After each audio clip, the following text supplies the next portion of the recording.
नमस्कार सभी को सर्वज्ञशाला के इस ऑनलाइन प्लेटफॉर्म पर मैं अमित आप सभी का बहुत बहुत स्वागत एवं अभिनंदन करता हूं। जैसा कि भारतीय संविधान पर हमारी अनवरत कक्षाएं चल रही हैं और पिछली क्लास में यानी अभी का जो टॉपिक हमारा चल रहा है वह हम देख रहे थे भारतीय संविधान के पार्ट 4 को। पार्ट 4 जो कि डीपीएसपी से रिलेटेड है और जिसमें हम आर्टिकल 36 से 51 तक की चर्चा करते हैं। तो आर्टिकल 36 से 51 तक का पार्ट 4 भारतीय संविधान का, जिसमें directive principle of state policy है, उसकी चर्चा देख रहे थे। और पिछली क्लास में हमने आर्टिकल 50 तक को बिल्कुल अच्छे से बहुत डिटेल में कंप्लीट कर लिया था। आज हम आर्टिकल 51 को देखेंगे, जो कि इस पार्ट का आखिरी आर्टिकल होगा। और इस पार्ट के आखिरी आर्टिकल को देखने के बाद में हम इससे जुड़े कुछ केसेस को देखेंगे और उसके बाद में हम क्या अगली क्लास में हम जो है इस पे कुछ बहुत सारे कथन हैं जो बहुत ही इम्पोर्टेंट हैं, उसको देखेंगे। तो अभी हमारा डीपीएसपी का जो पार्ट है वह कंप्लीट नहीं होगा। आज लास्ट आर्टिकल को देखने के बाद, आखिरी अनुच्छेद को देखने के बाद में अभी एक दो क्लासेस पे और आएंगी, जिसमें बहुत सारे कुछ कथन हैं और साथ साथ में बहुत सारे अधिनियम, जिसको बताना बहुत जरूरी है क्योंकि वह इसी भाग से रिलेटेड आपका है। यानी राज्य के नीति निदेशक तत्वों को प्रभावी बनाने हेतु जो सारे अधिनियम आए हैं उसको भी देखेंगे। तो आज की चर्चा बहुत ही इम्पोर्टेंट होने वाली है क्योंकि इस क्लास का, इस टॉपिक का जो है लास्ट आर्टिकल को देखने के बाद में आपका जो है हम इससे जुड़े केस देखेंगे, इसमें क्या घटनाक्रम हुए हैं। हालांकि थोड़ी सी चर्चाएं हमारी जो है फंडामेंटल राइट में हो चुकी थी कुछ केसेस पर, लेकिन उस केसेस से रिलेटेड वहाँ की जो बातें थी मैंने वहीं पर बताया था और यहाँ की जो बातें होंगी वह यहाँ पे बताई जाएंगी। तो आज इस डीपीएसपी से कैसे रिलेटेड है कुछ केस, उसको भी देखेंगे, बहुत ही इम्पोर्टेंट है। तो अब हम चर्चा को प्रारंभ करेंगे और चर्चा को प्रारंभ करने से पहले आप सभी से आग्रह करूंगा, क्योंकि कुछ हमारे भाई बहन हैं जो देखने के बाद सब्सक्राइब करना भूल जाते हैं, वो अवश्य करें। इसको सब्सक्राइब करके फिर उसको क्लास को पूरी तरीके से देखिए और जैसा भी हो अपना फीडबैक जरूर कमेंट बॉक्स में दीजिए, सेशन को लाइक करिए और साथ में अपने दोस्तों सहपाठियों के साथ इसको शेयर भी जरूर करिए। तो अब विलंब नहीं करेंगे, आज की चर्चा को हम स्टार्ट करते हैं। तो सबसे पहले इस भाग का लास्ट आर्टिकल जो है आर्टिकल 55, उसको देखेंगे और उस आर्टिकल को देखने के बाद में आगे इससे जुड़े जो घटनाक्रम है, केसेस हैं, उसको देखते हैं। तो सबसे पहले आइए देखते हैं 51 लास्ट अनुच्छेद, डीपीएसपी का लास्ट अनुच्छेद है या डीपीएसपी का लास्ट। इससे पहले बहुत डिटेल में हम जो है आर्टिकल 36 से लेके और 51 तक को बिल्कुल अच्छे से देख चुके हैं।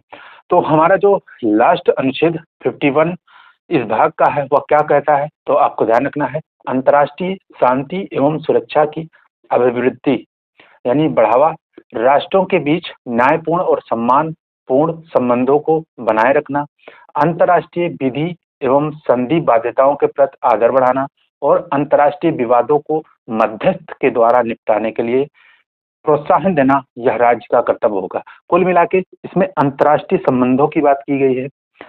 तो अंतर्राष्ट्रीय संबंधों की बात की गई है कि अंतर्राष्ट्रीय संबंध को हमारे जो है मधुर बने रहे। जो संबंधों में बहुत सारी जो आपकी संधियां होती हैं, बहुत सारे देशों के मध्य संधियां होती हैं, आप पढ़ते होंगे। संधियों के साथ साथ बहुत सारे अंतर्राष्ट्रीय कानून हैं, उसको फॉलो करना राज्य का कर्तव्य होगा। साथ साथ में अगर कोई विवाद आ जाता है तो दो देशों के मध्य या कोई अंतर्राष्ट्रीय विवाद है तो उसको मीडिएटर के माध्यम से सुलझाना यह राज्य का कर्तव्य होगा, यानी किसी को मध्यस्थ बना लेंगे। तो इस प्रकार आपको ध्यान रखना है, जैसे मान लीजिए भारत और पाकिस्तान का विवाद है कश्मीर को लेकर, तो हम अगर मीडिएटर अमेरिका को बनाना चाहें, हालांकि हमने नहीं बनाया, बहुत सारे जब यूक्रेन रशिया का युद्ध चल रहा था तो उसमें कुछ देशों ने मीडिएटर के रूप में आगे आने का काम किया, हालांकि वह शांति नहीं हो पाई। फिर भी यह राज्य का कर्तव्य है कि वह किसी मीडिएटर के माध्यम से अंतर्राष्ट्रीय विवादों को सुलझाए, साथ में अंतर्राष्ट्रीय जो संधियां हैं उसकी पालना करे, संधियों की पालना के साथ साथ जो नियम कानून है अंतर्राष्ट्रीय उसकी पालना करे, साथ में अंतर्राष्ट्रीय संबंधों को बनाए रखे और उनके साथ न्यायपूर्ण और सम्मानपूर्ण संबंधों को आगे बढ़ाए। तो इस प्रकार आपको ध्यान रखना है, अंतर्राष्ट्रीय शांति है तो ये सारे प्रयास करने हैं। और अगर बात करें तो आर्टिकल 51 में जैसा कि अंतर्राष्ट्रीय संबंधों की बात है, तो इसको हम कह सकते हैं कि यह अनुच्छेद भारत की विदेश नीति यानी जो भारत की फॉरेन पॉलिसी होती है फॉरेन पॉलिसी, भारत की फॉरेन पॉलिसी जो है इस अनुच्छेद का अनुसरण करती है। यानी आपका जो विदेश नीति है, हमारी भारत की विदेश नीति, उसको हम कह सकते हैं कि वह राज्य के नीति निर्देशक तत्वों के अंतर्गत आर्टिकल 51 में दिया गया। क्वेश्चन पूछा जा सकता है आपसे डायरेक्ट या इनडायरेक्ट, कथन कारण में भी पूछा जा सकता है और साथ साथ में आपका डायरेक्ट क्वेश्चन भी आ सकता है कि भारत की विदेश नीति किस अनुच्छेद, भारतीय संविधान के किस अनुच्छेद के तहत संचालित होती है। तो यह मोस्ट इंपॉर्टेंट आर्टिकल बन सकता है एग्जाम की दृष्टि से। आपको याद रखना है, कोई भी अंतर्राष्ट्रीय संबंधों की बात आए, नीति नियम संबंध संधि समझौते कुछ कुछ भी बात आए, तो उसमें जब आर्टिकल 51 के तहत ये सारी बातें हैं, तो हमारी विदेश नीति का आधार जो है वह कौन सा आर्टिकल होगा, आर्टिकल 51 होगा। आपको अच्छे से याद रखना है। क्वेश्चन पूछा जा सकता है, क्या क्वेश्चन पूछा जा सकता है कि भारतीय संविधान की किस अनुच्छेद में, ऐसे भी दिया जा सकता है किस अनुच्छेद में स्पष्ट उल्लेखित है कि भारत की विदेश नीति है, फॉरेन पॉलिसी है, वह किस अनुच्छेद के तहत निर्धारित होती है। तो स्पष्ट उल्लेख तो नहीं है इस आर्टिकल में कि भारत की विदेशी नीति का उल्लेख आर्टिकल 51 में है, लेकिन विदेश नीति हमारी कैसी होनी चाहिए, विदेश नीति हमारी कैसे संचालित होनी चाहिए, वह दिया हुआ है। डायरेक्ट फॉरेन पॉलिसी का उल्लेख नहीं है।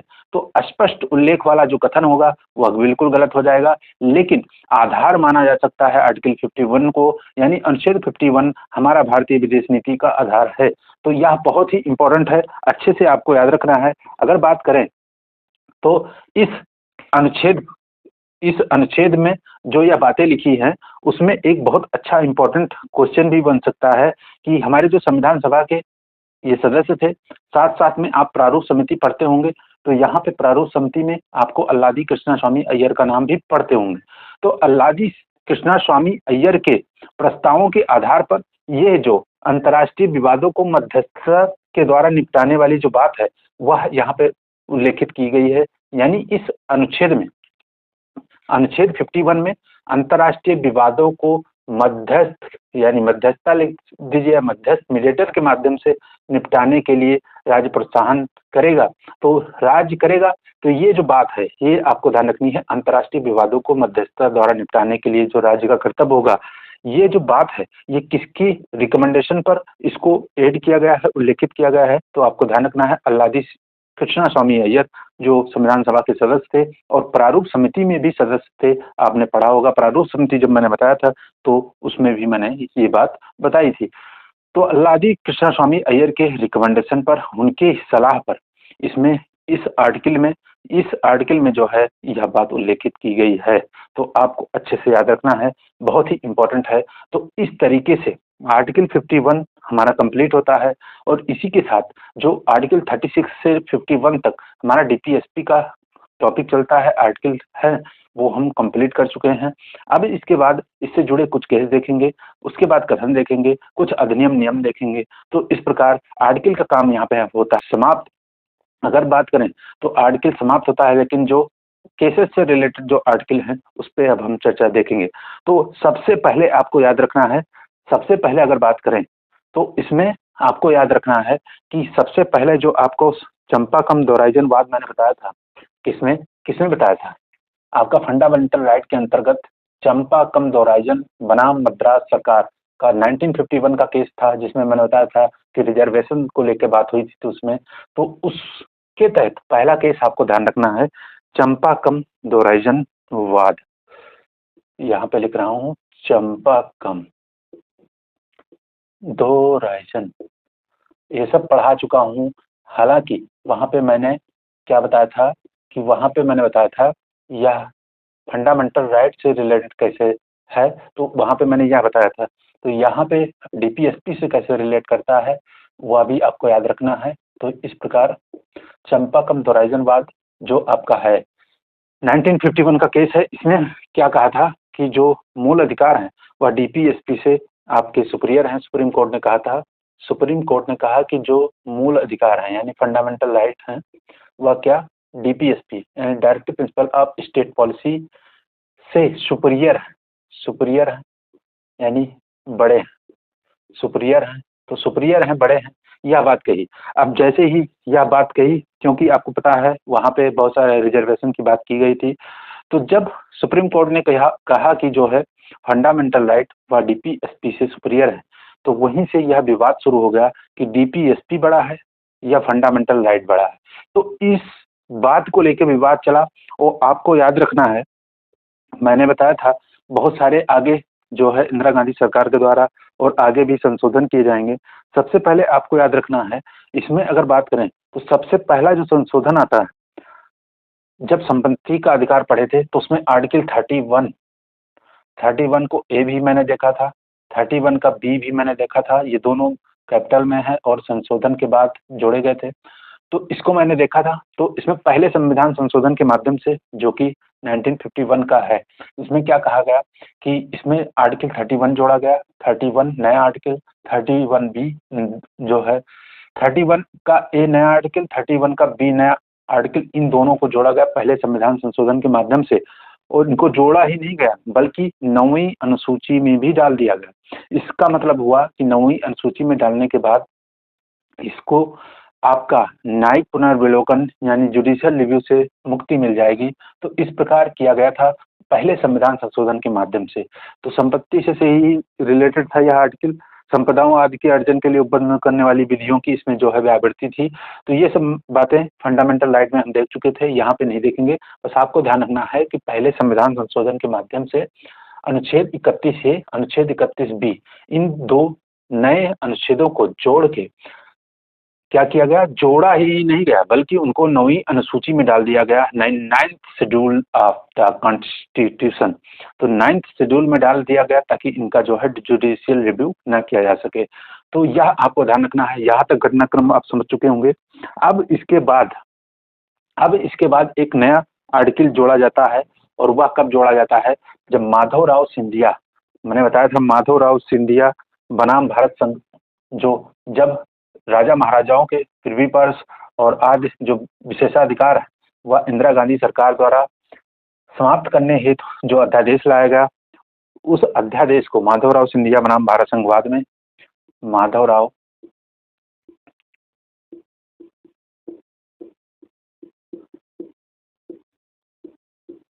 बनाम भारत संघ, इस केस में क्या किया गया, इस केस में क्या कहा सुप्रीम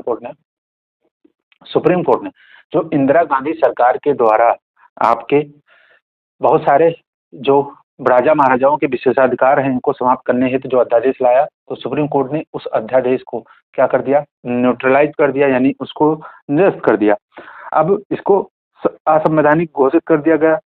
उसके बाद क्या किया गया, जब इसको असंवैधानिक घोषित किया गया तो फिर उसके बाद में आपका 26वां संविधान संशोधन 26वां आया। 26वां, इसके द्वारा ये विशेषाधिकार फिर से समाप्त कर दिए गए, विशेषाधिकार समाप्त कर दिए गए। तो सबसे पहले जब अध्यादेश आया तो इस केस में माधवराव सिंधिया बनाम भारत संघ केस में सुप्रीम कोर्ट ने उस अध्यादेश को निरस्त कर दिया। तो सरकार के द्वारा यानी संसद के द्वारा 26वां संविधान संशोधन लाया गया। संसद के द्वारा 26वां संविधान संशोधन लाया गया और इसके माध्यम से विशेषाधिकार राजा महाराजाओं के समाप्त किए गए। तो इस प्रकार यहाँ तक समझ चुके होंगे। फिर आया एक 25वां संविधान संशोधन। 25वां संविधान संशोधन के माध्यम से आर्टिकल 31 सी, यहाँ पे आप देख लीजिए, यहाँ पे क्या है 31 ए और 31 बी किसके माध्यम से जोड़ा गया था, पहले संविधान संशोधन के माध्यम से। और जो 31 सी है वह 25वें संविधान संशोधन के माध्यम से जोड़ा गया। और इस 31 सी में क्या बात कहेगी कि अगर अनुच्छेद 14 तथा 19 का टकराव किससे होता है, डीपीएसपी से। वो भी विशेषकर ध्यान रखिएगा, अनुच्छेद 39 मैंने पढ़ाया था।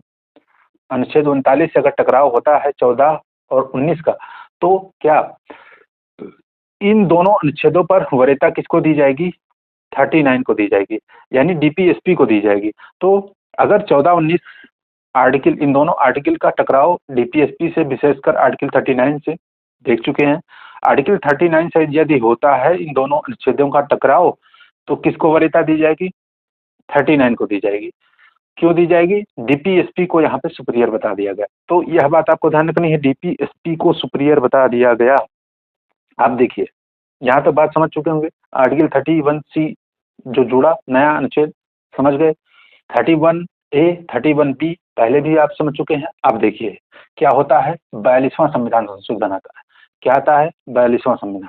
तो इसमें क्या कहा कि न केवल अनुच्छेद 39B और C बल्कि संविधान के भाग 4 में वर्णित किसी भी डीपीएसपी को लागू करने के लिए किसी विधि को अपनी संरचना में सम्मिलित कर विस्तृत किया गया और इसको अनुच्छेद 31C में जोड़ दिया गया। आप देखिए कितना भयंकर इसमें दुरुपयोग किया गया था। आपको याद रखना है, पहले मैंने बताया कि आर्टिकल 31C के माध्यम से यदि अनुच्छेद 14 और 19 का टकराव आर्टिकल 39 से होता है, 39(1) में कौन, 39 में बी और सी का होता है, तो किसको वरीयता दी जाएगी? 14 और 19 को नहीं, वरीयता दी जाएगी 39B और सी को, यानी डीपीएसपी को वरीयता दी जाएगी। डीपीएसपी में आर्टिकल विशेषकर 39B और 39C की बात है। लेकिन जब 42वां संविधान संशोधन किया गया तो उसमें सारे डीपीएसपी, जितने भी डीपीएसपी के आर्टिकल हैं, जितने भी डीपीएसपी के आर्टिकल हैं उनको वरीयता किस पे कर दी गई? फंडामेंटल राइट पे। तो यहाँ पे डीपीएसपी को सुपीरियर कर दिया गया। डीपीएसपी को सुपीरियर कर दिया गया और किस केस में? सुप्रीम कोर्ट ने कहा था चंपाकम दोराइजन बनाम मद्रास सरकार में कि मूल अधिकार डीपीएसपी से सुपीरियर है। तो वहां विवाद शुरू हुआ। विवाद कहाँ पहुंच गया? सरकार ने 42वें संविधान संशोधन के माध्यम से आर्टिकल 31C जो आपका किससे 25वें संविधान संशोधन से जुड़ा था, उसी में संशोधन करते हुए यह बात जोड़ दी गई कि जो है कोई भी आपका जो डीपीएसपी का कोई भी आर्टिकल है वह वरीयता प्राप्त करेगा फंडामेंटल राइट पे। तो यह बात आपको ध्यान रखनी है। यहाँ पे क्या कर दिया गया?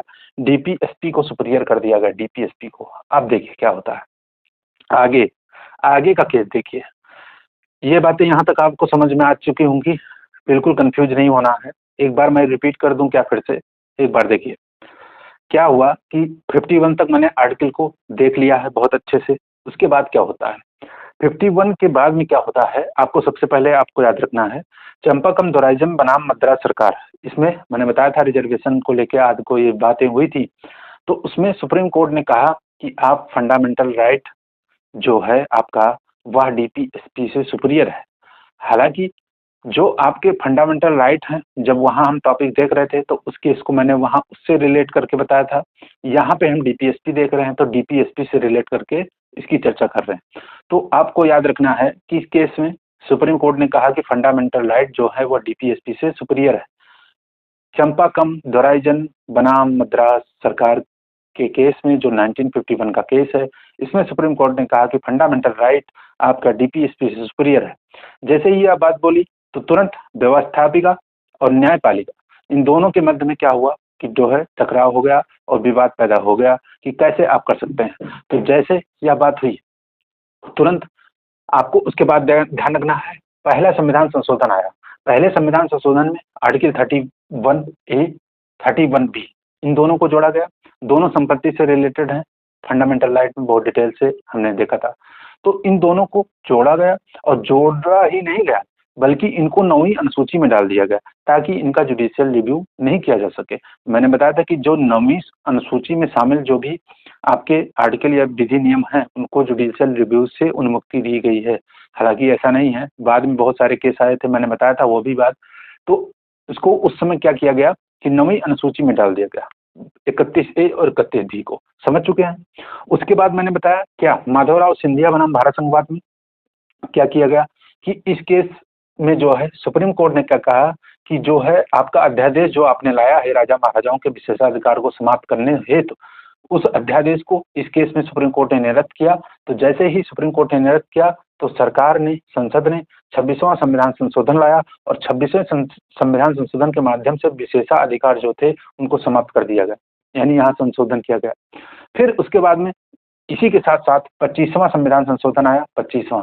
और 25वें संविधान संशोधन में क्या, 25वें संविधान संशोधन में आर्टिकल 31C जोड़ा गया और आर्टिकल 31C जो कैपिटल है आपको ध्यान रखना है, 31C जोड़ा गया और 31C में क्या कहा गया कि आपका जो है आर्टिकल 14 और 19 का टकराव यदि डीपीएसपी विशेषकर आर्टिकल 39 और आर्टिकल 39 में भी विशेषकर उसका बी भाग और सी भाग अगर उनके साथ होता है तो वहां पे आर्टिकल 39 को प्रेफरेंस दी जाएगी, वरीयता दी जाएगी।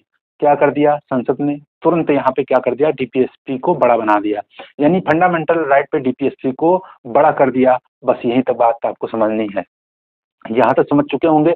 फिर मैंने बता दिया कि 42वां संविधान संशोधन आया और 42वें संविधान संशोधन में ना कि आर्टिकल 39 बी और सी भाग, जो उसका भाग है बी और सी भाग इस माल में है, आप देख रहे होंगे, तो इसका जो भाग है यही नहीं बल्कि जितने भी डीपीएसपी के आर्टिकल हैं उन सब को फंडामेंटल राइट पे वरीयता दे दी गई और इनको इन सारे भाग को 31C में जोड़ दिया गया। तो यह बात आपको ध्यान रखनी है। इतना घटनाक्रम आपको समझ में आ चुका होगा। अब क्या होगा जब यह कर दिया गया कि सारे डीपीएसपी को फंडामेंटल राइट पे वरीयता दे दी संसद ने, वहीं पे फिर केस आ जाता है मिनर्वा मिल्स वाद। बहुत ही फेमस केस है, मैंने फंडामेंटल राइट पढ़ाते समय उसमें भी बताया था। तो वहां पे उसका संबंध अलग था, यहाँ पे उसका संबंध अलग है। एक केस में बहुत सारे जजमेंट आए हैं, बहुत सारे भाग से रिलेटेड हैं, तो आपको ध्यान रखने हैं। अब लास्ट इस केसेस में मिनर्वा मिल्स को देखेंगे और मिनर्वा मिल्स में यह जो 42वां संविधान संशोधन किया गया जिसमें आर्टिकल 39 बी का भाग और सी भाग इन दोनों को वरीयता दी गई। मिनर्वा मिल्स बनाम भारत संघवाद, बनाम भारत संघवाद लिख देता हूँ पूरा पूरा। अब यहाँ तक बात आपको ध्यान रखनी है, संघवाद है और यह कब का है, 1980 का है, 1980 का केस। और इस केस में ये जो 42वें संविधान संशोधन के माध्यम से जो ये प्रावधान किए गए, इसको सुप्रीम कोर्ट ने तुरंत खट से क्या कर दिया, यहाँ पे कर दिया निरस्त। क्या कर दिया, यहाँ पे कर दिया निरस्त, यानी इस भाग को निरस्त कर दिया। यानी 42वें संविधान संशोधन के माध्यम से जो भी यहाँ पे प्रावधान किए गए उसको सुप्रीम कोर्ट ने निरस्त कर दिया मिनर्वा मिल्स बनाम भारत संघवाद में, जो कि 31C में जो भी कुछ जोड़ा गया था, 31C को जो भी बातें की गई थी, यानी डीपीएसपी को सुपीरियर जो भी बताया गया था कि डीपीएसपी फंडामेंटल राइट पे सुपीरियर हो गए हैं। संसद के माध्यम से ये जो संविधान संशोधन लाया गया, इसको मिनर्वा मिल्स वाद बनाम भारत संघवाद में इसको 1980 में इसको निरस्त कर दिया गया, यानी इस संशोधन को निरस्त कर दिया गया। तो यह बात आपको ध्यान रखनी है, निरस्त हो चुका यह। और इसमें फिर सुप्रीम कोर्ट ने ऐड करते हुए कहा, क्या कहा कि जो ना तो फंडामेंटल राइट बड़े हैं और ना ही डीपीएसपी। क्या कहा कि ना तो फंडामेंटल राइट बड़े हैं और ना तो डीपीएसपी बड़े हैं। क्या है, इन दोनों को बताया कि ना तो फंडामेंटल राइट बड़े हैं ना ही डीपीएसपी बड़े हैं। ये एक ही सिक्के के दो पहलू हैं, ये एक ही सिक्के के दो पहलू हैं। इतना ही नहीं, पहलू है, इतना ही नहीं बताया कि एक ही रथ के दो पहिए, एक ही रथ के दो पहिए, रथ के दो पहिए तो पहिए यानी दोनों एक जैसे हैं। कैसे हैं, दोनों एक जैसे हैं, ना तो वो बड़ा ना तो ये बड़ा, दोनों एक जैसे हैं। तो इस प्रकार यहाँ पे जाके विवाद खत्म होता है कि डीपीएसपी बड़ा कि फंडामेंटल राइट बड़ा। तो बड़ा कोई नहीं है, दोनों एक ही जैसे हैं, एक ही रथ के दो पहिए हैं, एक ही सिक्के के दो पहलू हैं। आपको याद रखना है, मिनर्वा मिल्स वाद में सुप्रीम कोर्ट ने यह जजमेंट सुनाया था। तो इस प्रकार यह विवाद जाके खत्म होता है। अब हम देखेंगे, जैसे दो बातें मैं यहाँ पे जल्दी जल्दी बता देता हूँ आपको। जैसे अगर बात करें तो कौन थे वो व्यक्ति जिन्होंने फंडामेंटल राइट को न्यायोचित गैर न्यायोचित दो रूप में उसको स्पष्ट किया था। तो फंडामेंटल राइट या व्यक्तिक अधिकार बोल दीजिए, व्यक्तिक अधिकार तो इनको कहा कि दो भाग में करिए। एक में जो है ऐसा करिए कि वो न्यायोचित हो, यानी उनपे उसके लिए अपने अधिकार के लिए व्यक्ति सुप्रीम कोर्ट जा सके, हाई कोर्ट जा सके, यानी उसको सुरक्षा प्रदान की जाए। तो वह जो है न्यायोचित कर दिया गया, न्याय योग कर दिया गया। तो न्याय योग जो किया गया वह था फंडामेंटल राइट, मूल अधिकार। और जो गैर न्यायोचित गैर न्यायोचित किया गया वह था डीपीएसपी। तो इसको दो भाग में, यानी व्यक्तिगत अधिकार जो हैं आपके, उनको दो भागों में बांटने की बात, यानी रिकमेंडेशन किसने की थी, तो उनका नाम आपको याद रखना है। उनका नाम है बी.एन. राव। क्या नाम है? बी.एन. राव। बी.एन. राव ने ही कहा कि जो व्यक्तिगत अधिकार है, फंडामेंटल राइट हैं, उनको दो भाग में करिए, एक न्यायोचित हो, यानी एक न्याय योग हो, वाद योग हो, और एक गैर वाद योग हो। तो इस प्रकार दो तरीके इसके होने चाहिए। तो जैसा कि मूल अधिकार 12 से 35 तक अनुच्छेद क्या है, वो न्यायोचित हैं, और डीपीएसपी राज्य के निर्देशक जो तत्व हैं 36 से 51 तक वो गैर न्यायोचित हैं। न्यायोचित तो नहीं है, लेकिन आपको याद रखना है डीपीएसपी न्यायोचित तो नहीं है, लेकिन अनुच्छेद जो 37 मैंने बताया था कि अनुच्छेद 37 डीपीएसपी न्यायोचित तो नहीं है, लेकिन अनुच्छेद 37 में यह स्पष्ट लिखा है कि ये तत्व जो हैं, ये तत्व देश के शासन में मूलभूत, मैंने बताया भी था आर्टिकल जब 37 को डिटेल में देखे थे तो वहां पर मैंने बताया था क्या लिखा है 37 में। ये डीपीएसपी गैर न्यायोचित है, लेकिन न्यायोचित, लेकिन आपको ये देश के शासन में, फिर से बता दे रहा हूँ, देश के शासन में मूलभूत मूलभूत मूलभूत है। और क्या, इसको लागू करना राज्य का कर्तव्य होगा।